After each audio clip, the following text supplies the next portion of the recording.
Nous parlons quelquefois de la langue quand nous parlons d'une vie meilleure et du repos de la foi. Mais pensez un instant à la liberté que beaucoup de chrétiens donnent à leur langue. Ils disent «j'ai le droit de penser ce que je veux». Et quand ils parlent les uns des autres, de leurs voisins ou de leurs frères en Christ, combien souvent ils font des remarques blessantes. Dieu me garde de prononcer des paroles méchantes, qu'il ferme ma bouche si je ne puis parler avec affection.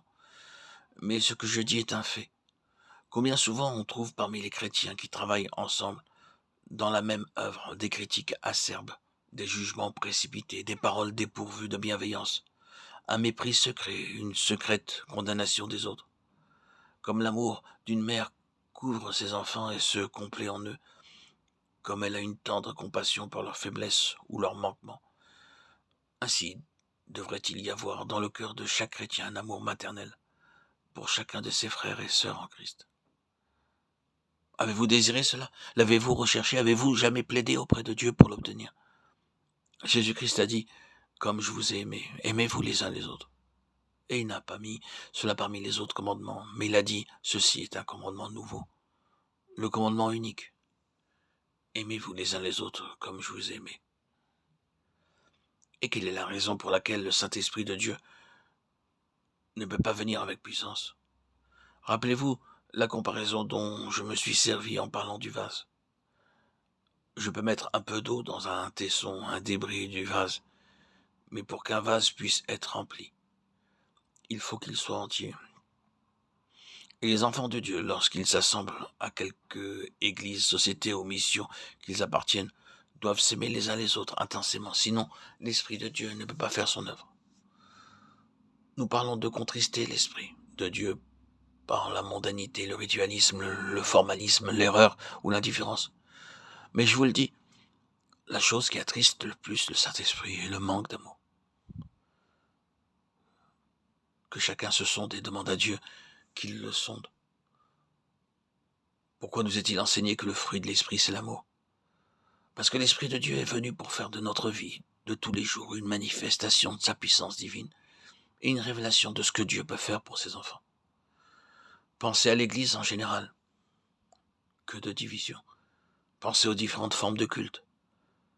Prenez la question de la sanctification, ou la question du sang qui purifie, ou la question du baptême du Saint-Esprit. Que de différences sont causées par ces questions parmi de chers enfants de Dieu. Qu'il puisse y avoir des différences d'opinion ne me trouble pas. Nous n'avons pas tous le même tempérament, ni la même tournure d'esprit, ni la même façon d'envisager les choses. Mais combien souvent la haine, l'amertume, le mépris, les séparations, l'animosité sont causées par les plus saintes vérités de la parole de Dieu. Il en était de même à l'époque de la Réforme entre luthériens et calvinistes. Quelle amertume il y avait alors au sujet de la question de la Sainte Seine, alors que la Sainte Seine nous a été donnée pour être un lien entre les croyants. Et ainsi, au cours des siècles, les vérités divines les plus précieuses sont devenues des montagnes qui nous ont séparés.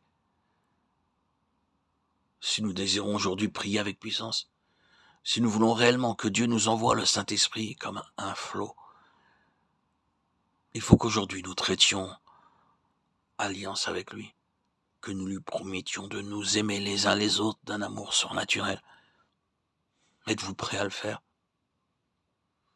L'amour véritable est seul assez grand pour englober tous les enfants de Dieu, les moins aimables et les moins aimants, les indignes, les insupportables, ceux qui sont éprouvants. Si notre vœu de consécration complète à Dieu est véritable, il signifie que je me livre complètement à l'amour divin, pour qu'il me remplisse, pour être un serviteur de l'amour, pour aimer chacun des enfants de Dieu qui m'entourent. Le fruit de l'esprit, c'est l'amour. Galates 5, 22.